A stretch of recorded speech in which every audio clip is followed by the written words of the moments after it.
Butcher number 1, primal cuts and deboning of ham leg and loin. So bali tatlo nga pala sila magde-deboning dito guys. Panoorin nyo yan, bali si Butcher number 1, Butcher number 2 at si Butcher number 3. Bali galing nga pala silang supermarket at kailangan nila tong video na to dahil last day na to bago maipasa. Kaya kailangan talaga nilang galingan dito sa pagpa-primal cuts and deboning ng ham leg and loin. At dahil yun nga yung hinihingi sa kanila ng employer at sana makatulong din yan sa lahat ng mga nag-a-apply. Kailangan nyo rin practicein yung gagawin nila dito guys. Dahil makakatulong din sa inyo yan kapag nag-apply kayo. At sa lahat ng mga baguhan, sana makatulong din sa inyo to na bagong technique sa inyo. At syempre, baka gagamit nyo rin to kapag kayo naman yung nag-a-apply na. Sa tatlong dumayo nga sa atin na Butcher number 1, 2, 3, hindi ko na lang kayo papangalanan para kahit papano meron pa rin tayong privacy. At syempre, ito, malaking bagay na nga to para sa lahat ng mga baguhan na makakapanood nito na ginagawa nyo para magkaroon din sila ng idea pag sila naman yung nag-apply. At dahil nga galing sila supermarket, meron na talaga mga experience itong mga to kaya marurunong na rin talaga. Pero ang kaibahan lang dito guys, nakahiga kasi yung baboy. Supermarket naman ang baboy nakahang. Mas madali talaga mag-primal cuts kapag nakahang yung baboy guys. Ang magiging disadvantage mo lang talaga kapag nakahang yung baboy bumabagsak kasi yun. Kaya kada magtatanggal ka ng shoulder,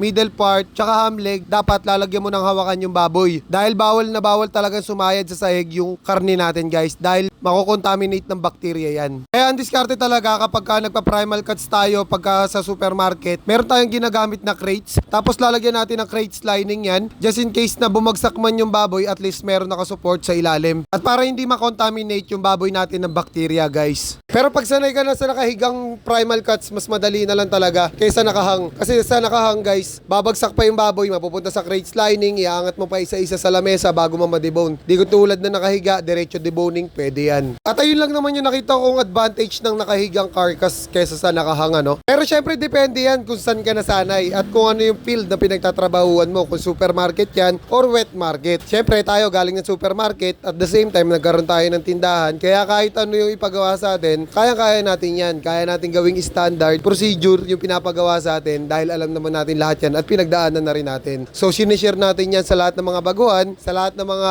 gusto matuto, at sana yung mga ginagawa natin video nakakatulong sa inyo. At mabalik nga tayo dito kay Butcher number 1 guys. Panoorin nyo kung paano sila magtanggal ng bias dito. Pagdating nga sa supermarket, ganito talaga ang debone ng bias guys. Kasi nilalagay natin yan sa sinigang cut. Ayun na yung pinaka low value natin pagdating sa mga buto-buto. Pero suggestion ko lang guys pag gagawa kayo ng bias tapos gagawin yung sinigang cut, lamanan nyo ng sobrang laman. Kasi ganun din naman para panalo pa rin si customer. At para hindi rin kayo natitira ng buto-buto, mahirap talaga mag-dispose ng buto-buto pagdating sa supermarket. Mapunta naman tayo dito sa loin deboning ni Butcher number 1 guys. Panoorin natin mabuti. Panoorin nyo mabuti guys ganyan mag-loin deboning na ginagawa nila. Imagine niyo yung ginagawa nilang loin deboning na yan, standard yan. Pasintabi po sa lahat ng mga veterano makakapanood nito Kami po ay nagpa-primal cuts and deboning base sa hinihingi ng employer at hindi po tayo nakikipagpagalingan kahit kanino po. Okay? Maraming salamat po. At sa lahat ng hindi pa nakakasubok ng ganyan loin deboning, panoorin nyo mabuti yung ginagawa ni Butcher number 1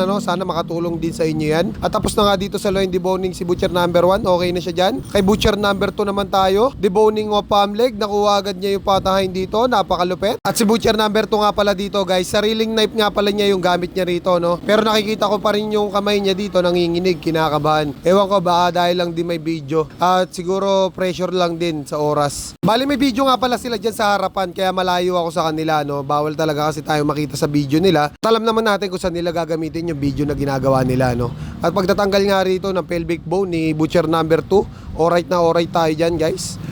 Yan, mahusay na mahusay, naka-dagger grip pa yan, pero kita mo naman, hindi pala pelvic bone yan, pigtail pala. Mapunta naman tayo sa bias, tingnan natin kung paano magtanggal ng bias to, si Butcher number 2. Tiniwan niya na nga sa gitna yung ham leg natin dyan para matanggal na yung bias Ang technique naman sa ganito guys, kung magtatanggal din lang kayo ng bias na malaman, yung mabilisan na gawin nyo, wag nyo nang patagalin. Pagkahiwa nyo, isa, dalawa, tatlo, tapos ikot, tanggal agad dyan. Ayun, pagkaikot ng ganyan, tanggal nyo na agad yung bias na yan para makaless kayo sa time. Ayun naman yung diskarte. So, pag nakahawak tayo ng baboy at nakapagkalas tayo ng ham leg, tapos lalagyan natin ng laman yung bias, pakita ko rin sa inyo yung mabilis na diskarte na alam ko guys. At ito lang naman kasi yung napansin ko kay Butcher number 2. Dito kasi siya tumagal talaga sa bias. Pero kung tutuusin talaga, isa to sa pinakamadali na tanggalin. Lalo't may laman yung tatanggalin natin. Yan pansin nyo guys. Yun, okay na tayo dyan. Mapunta naman tayo dito sa loin deboning ni Butcher butcher number 2, panoorin din natin to. Very good nga yan, after deboning, nag-steal muna bago i-debone tong loin guys, no? Dahil after niyan deboning ng ham leg para bumalik yung talim ng knife niya, kaya nag-steal muna bago i-debone yung loin. Ang naging advantage niya lang dito sa pagde-debone ng loin, wasak-wasak kasi yung buto. Kaya mabilis niya talaga natanggal dito yung buto ng loin natin guys. At ayun, malaking bagay yun kasi nakalis talaga siya ng time. Medyo tumagal siya ng konti sa bias, pero nakabawi naman siya dito pagdating sa loin guys. At very good yan, butcher number 2. Kahit na kinakabahan ka at nanginginig yung mga kamay mo, okay lang yan. Ang importante, nagawa mo ng maayos at syempre pasok sa oras. Ayun naman talaga yung pinaka-importante dito. At punta nga tayo dito kay butcher number 3. At tinatanggal niya na nga rito yung patahin, ano, sa joint siya agad siya nag-umpisa, no? Kasi pag nakahang yung baboy, pag sanay ka sa supermarket, madali talagang makuha yung joint ng patahin dahil doon talaga tina-target yan guys. Napakasarap talaga magtanggal ng patahin kapag nakahang yung baboy natin kasi sarap tirahin talaga sa joint nun. Talagang basic na basic, one click nga lang yun kapag nakahang yung baboy. Napakasarap talaga. Nakakamiss din talaga mag-debone kapag nakahang or mag-primal cuts. At may mga followers nga pala tayo nagre-request sa atin mag-primal cuts deboning daw tayo na nakahang guys. Gagawin natin yan soon pag nakakahawak na tayo ng baboy.